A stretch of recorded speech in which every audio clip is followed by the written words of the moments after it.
Hey everyone, welcome back to a new video. Today I'm going to be talking a little bit about communities.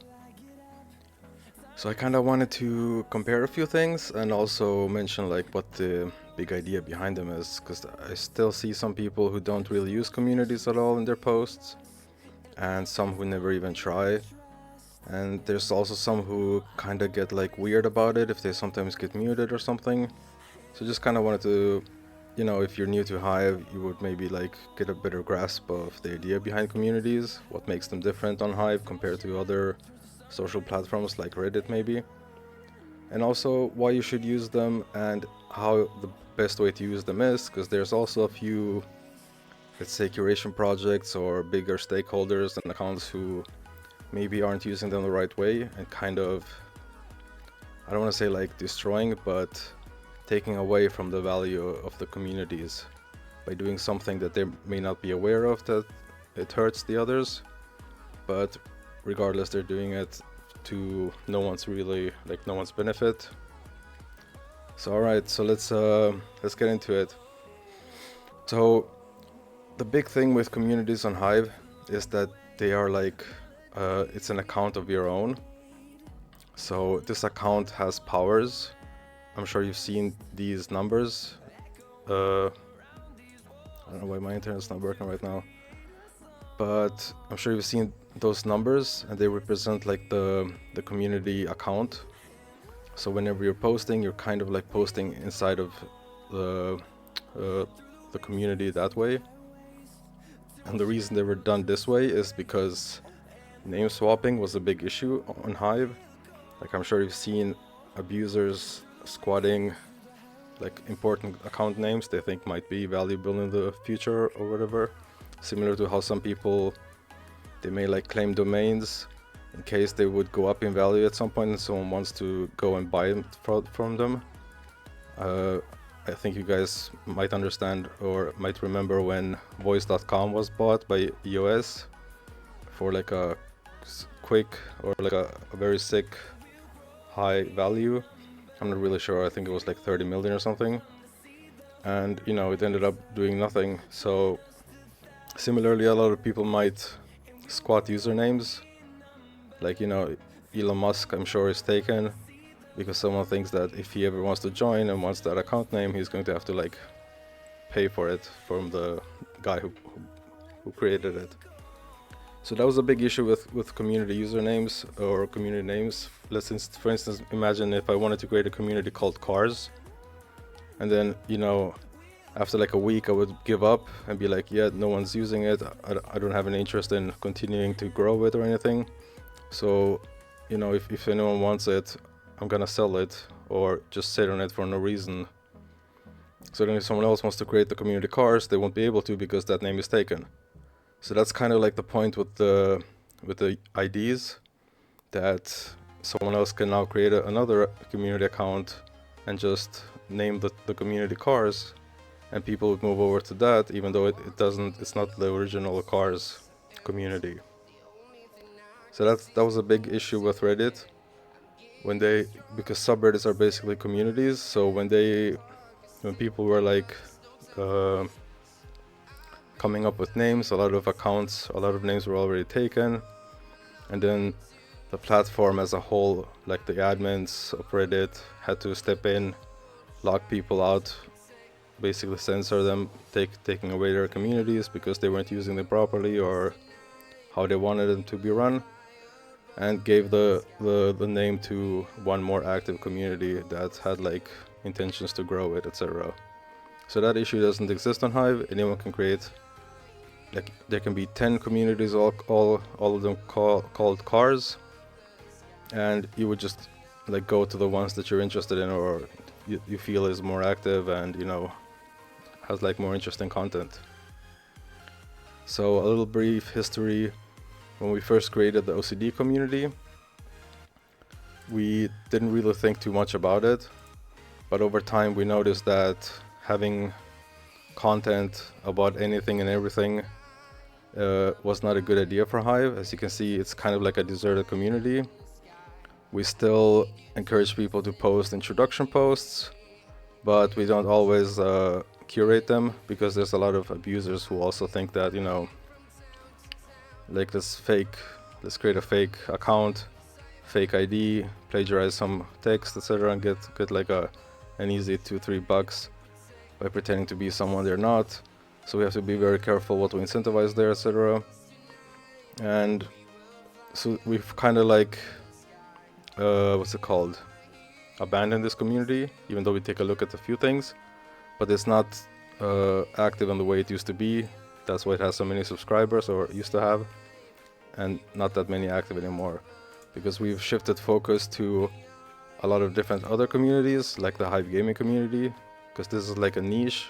If you go here, all you will find is gaming content, and that's, you know, what makes these communities so valuable, is that when you come here as a new user, or even as an old user, and you want to like look into new authors to follow, new content to consume, you go into a specific community, and you'll most likely find it there. Of course, we have like a small user base, so in the future there might be 2, 3, 4, 5 different gaming communities, all with like maybe something unique.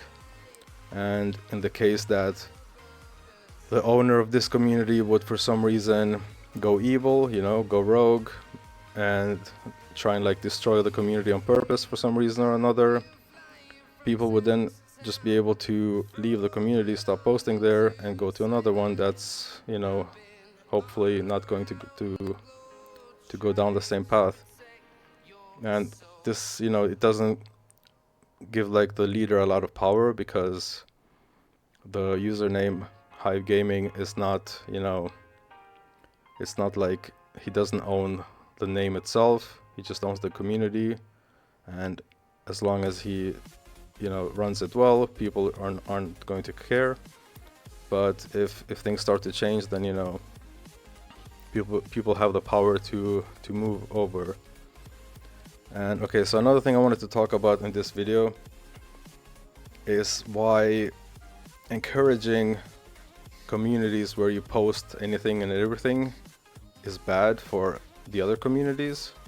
Like, not necessarily bad, but I mean, it doesn't help them. So let's say, for instance, if the OCD community, if we hadn't ceased our operations and activity there, and we have a lot of stake and delegations to vote things up with, naturally people, they wouldn't be posting in the Hive gaming community when they could post their gaming content in the OCD community. But just having like a lot of activity in the community in and of itself, it doesn't make it valuable. There's nothing to gain for us from like having a lot of people post in our community. Like, we don't, you know, what's the point of it? In a way, it only splits the Hive in itself more, because instead of just going like into different communities to look for authors you're interested in, posting about things you're interested in, you now have a much harder time to find them, because when you go to the OCD community, you're going to find content of all forms and kinds, which is going to make it very hard for you to find the content you're interested in and the authors you're interested in. So let's assume like I'm a new user now.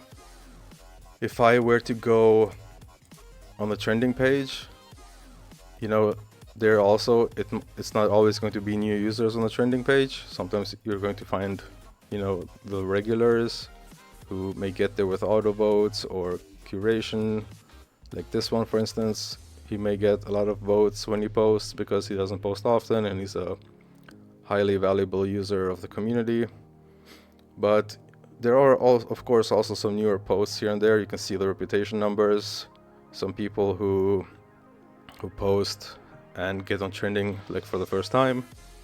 But for someone looking to actively, you know, follow new users, look for interesting content he's interested in, it's like a mix of everything here. So it's not going to be an easy time to find what you want. And just because they're trending doesn't mean that they're like the best of the best in that specific content or whatever. So if you're looking for,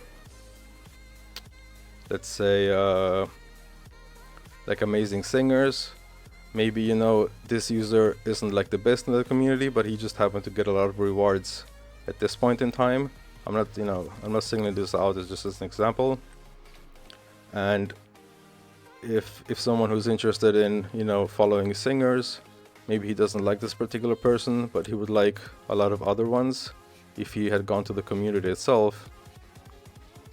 But the issue is now then, if we had the OCD community and half of these people who post in the Wipes community would also post in OCD instead, then they would miss out on finding these users because they're so split up in different communities.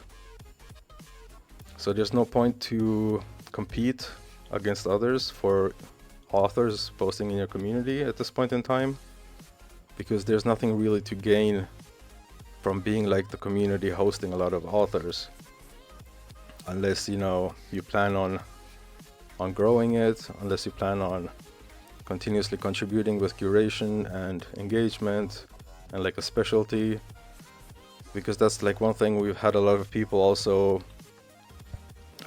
they've been applying with their community to our incubation, and we have like a certain thresholds and requirements there. Mostly it's you need to at least have tried to grow a community on your own, have like a few active authors who are interested in that niche, and that the niche itself is unique enough compared to the ones that we've incubated. But another important thing is that you, as the leader, as the creator of the community, that you're interested in that niche yourself. It's something that you're going to remain interested in and engage and interact with, and give value to the authors posting in your community in terms of engagement, curation, and all kinds of things.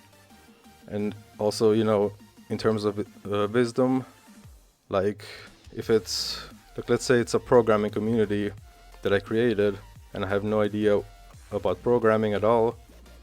So what's the point that I create that community and try to grow it, if I can't give any feedback, if I can't give any discussions or anything of value to the authors posting there. So that's kind of what I wanted to talk about, and I hope there's still a few communities I feel like on Hive that accept any and all kinds of content, which to me feels a little bit unnecessary, and I don't really it just makes it harder for others to find those authors. And I think that's also one of the reasons that sometimes we may see a lot of posts that don't get engagement, a lot of authors who don't get following on their own, genuine followings. And it just makes the platform not look as good as it could be, because it's not like we're completely dead. We still have over 5,000 active weekly authors, so it's not nothing. But it's not all bad. In general, I feel like a lot of engagement has improved, and posts are getting quite a lot more comments, not counting the bots and things like that, even though they're kind of hard to spot sometimes unless you go in. So yeah, I think we're on the right path, but I still feel that there's a few things we could improve on. And there was one more thing I wanted to touch on, kind of blanking right now in this impromptu video.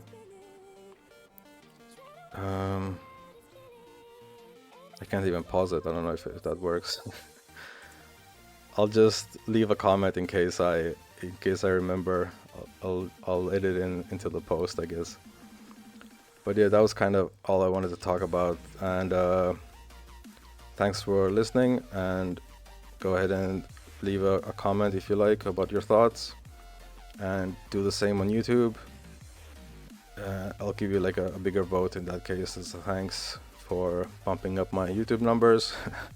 In case I manage to get a bigger reach there, that would be cool. Anyway, thanks for listening, and I'll see you next time. Let me know what you think.